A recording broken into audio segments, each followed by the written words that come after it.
Good evening, Wanderers. Before we get started tonight, I wanted to give another shout out to our newest subscribers. We now have 46 Spotify followers, and while Spotify doesn't provide follower information, please know that I see you and I'm grateful for your support. On YouTube, we also have 37 new subscribers, but keep in mind that I can only see your YouTube name if you've made your subscriptions public. So thank you to 25 of you, plus The Big Moki Show, Randy Hall, Brian Jacobs, Maverick62644, Wendell Alexander, Drake Albert, Vin, Ajacia Smiley, Tor Adathan, Kim Dunn, and Gaming with Teddy. Now, Buzzsprout is the place to subscribe in order to receive extra episodes from Petra's Dark and Dreamy. Thank you to William Tremblay, our longest standing supporter of the show, and William Stevens. And if you'd like to get perks and extra episodes, be sure to check out Buzzsprout and see whether you would like to subscribe to support the podcast. We don't have many subscribers on Buzzsprout, but the good news is that I haven't quite figured out what extras I'd like to do for you guys. Feel free to send me a message to give me some ideas, and know that perks are on the way.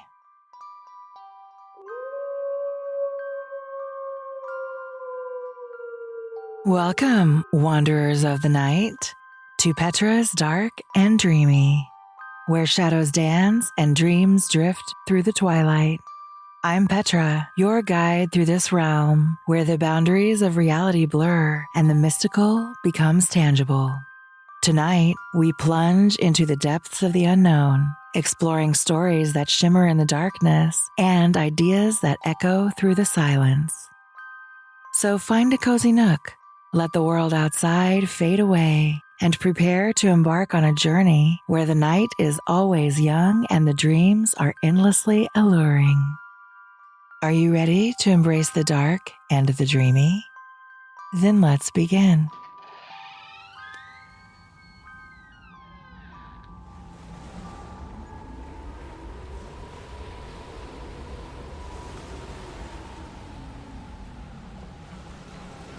The Garrison of Cape Ann, 1857, by John Greenleaf Whittier. From the hills of home forth looking, far beneath the tent-like span of the sky, I see the white gleam of the headland of Cape Ann.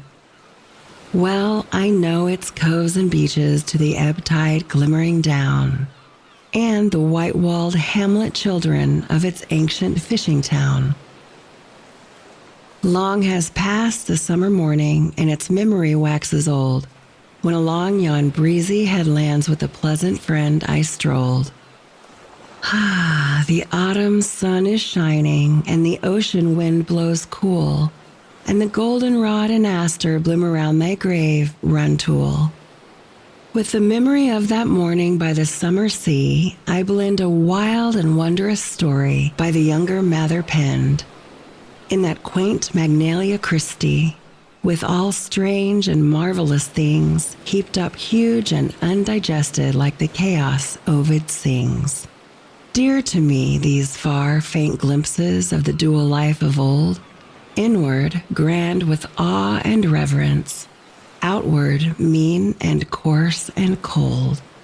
Gleams of mystic beauty playing over dull and vulgar clay, golden threaded fancies weaving in a web of hodden gray. The great, eventful present hides the past, but through the din of its loud life, hints and echoes from the life behind steal in. And the lore of homeland fireside and the legendary rhyme make the task of duty lighter which the true man owes his time. So, with something of the feeling which the Covenanter knew, when, with pious chisel, wandering Scotland's moorland graveyards through, from the graves of old traditions I part the blackberry vines, wipe the moss from off the headstones, and retouch the faded lines. Where the sea waves back and forward, hoarse with rolling pebbles ran, the garrison house stood watching on the gray rocks of Cape Ann. On its windy site, uplifting gabled roof and palisade, and rough walls of unhewn timber with the moonlight overlaid. On his slow round walked the sentry, south and eastward, looking forth o'er a rude and broken coastline, white with breakers stretching north, wood and rock and gleaming sand drift, jagged capes with bush and tree, leaning inland from the smiting of the wild and gusty sea. Before the deep-mouthed chimney, dimly lit by dying brands, 20 soldiers sat and waited with their muskets in their hands. On the rough-hewn oaken table, the venison haunch was shared, and the pewter tankard circled slowly round from beard to beard. Long they sat and talked together, talked of wizards Satan sold, of all ghostly sights and noises, signs and wonders manifold, of the spectre ship of Salem, with the dead men in her shrouds, sailing sheer above the water in the loom of morning clouds, of the marvelous valley hidden in the depths of Gloucester woods, full of plants that love the summer, blooms of warmer latitudes, where the Arctic birch is braided by the tropics' flowery vines, and the white magnolia blossoms star the twilight of the pines. But their voices sank yet lower, sank to husky tones of fear, as they spake of present tokens of the powers of evil near, of a spectral host defying stroke of steel and aim of gun. Never yet was ball to slay them in the mold of mortal's run. Thrice with plumes and flowing scalp locks from the midnight wood they came. Thrice around the blockhouse marching met, unharmed, its volleyed flame. Then with mocking laugh and gesture, sunk in earth or lost in air, all the ghostly wonder vanished, and the moonlit sands lay bare. Midnight came. From out the forest moved a dusky mass that soon grew to warriors, plumed and painted, grimly marching in the moon. Ghosts or witches, said the captain, thus I foil the evil one. And he rammed a silver button from his doublet down his gun. Once again the spectral horror moved the guarded wall about. Once again the leveled muskets through the palisades flashed out. With that deadly aim the squirrel on his treetop might not shun, nor the beach bird seaward flying with his slant wing to the sun. Like the idle rain of summer sped the harmless shower of lead. With a laugh of fierce derision, once again the phantoms fled. Once again, without a shadow on the sands, the moonlight lay, and the white smoke curling through it drifted slowly down the bay. God preserve us, said the captain. Never mortal foes were there. They have vanished with their leader, prince and power of the air. Lay aside your useless weapons, skill and prowess not avail. They who do the devil's service wear their master's coat of mail. So the night grew near to cockcrow, when again a warning call roused the score of weary soldiers watching round the dusky hall. And they looked to flint and priming, and they longed for break of day. But the captain closed his Bible. Let us cease from man and pray. To the men who went before us, all the unseen powers seemed near, and their steadfast strength of courage struck its roots in holy fear. Every hand forsook the musket, every head was bowed and bare, every stout knee pressed the flagstones as the captain led in prayer. Ceased thereat the mystic marching of the spectres round the wall, but a sound abhorred, unearthly, smote the ears and hearts of all. Howls of rage and shrieks of anguish. Never after mortal man saw the ghostly leaguers marching round the blockhouse of Cape Ann.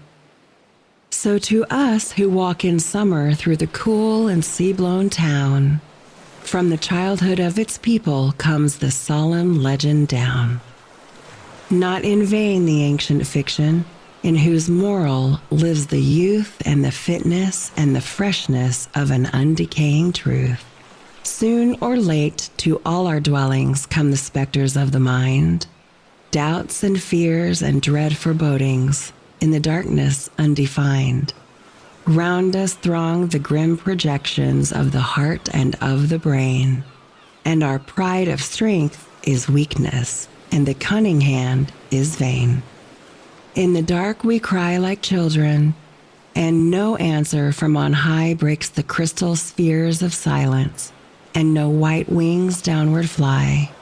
But the heavenly help we pray for comes to faith and not to sight. And our prayers themselves drive backward all the spirits of the night.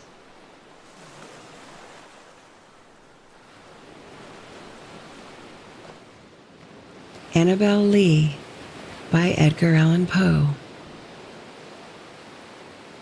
It was many and many a year ago, in a kingdom by the sea, that a maiden there lived whom you may know by the name of Annabell Lee.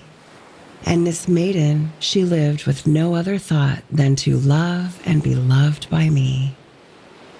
I was a child and she was a child in this kingdom by the sea, but we loved with a love that was more than love, I and my Annabell Lee, with a love that the winged seraphs of heaven coveted her and me. And this was the reason that, long ago, in this kingdom by the sea, a wind blew out of a cloud, chilling my beautiful Annabell Lee, so that her high-born kinsman came and bore her away from me, to shut her up in a sepulchre in this kingdom by the sea. The angels, not half so happy in heaven, went envying her and me.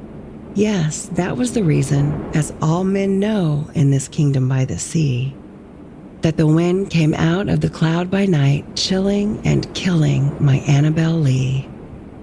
But our love, it was stronger by far than the love of those who were older than we, of many far wiser than we, and neither the angels in heaven above nor the demons down under the sea can ever dissever my soul from the soul of the beautiful Annabell Lee.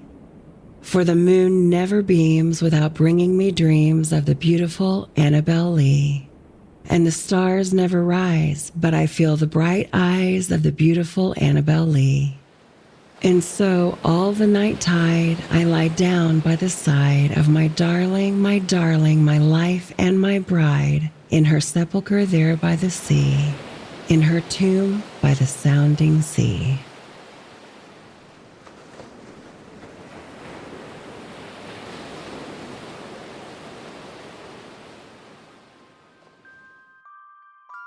Thank you for joining me tonight on Petra's Dark and Dreamy.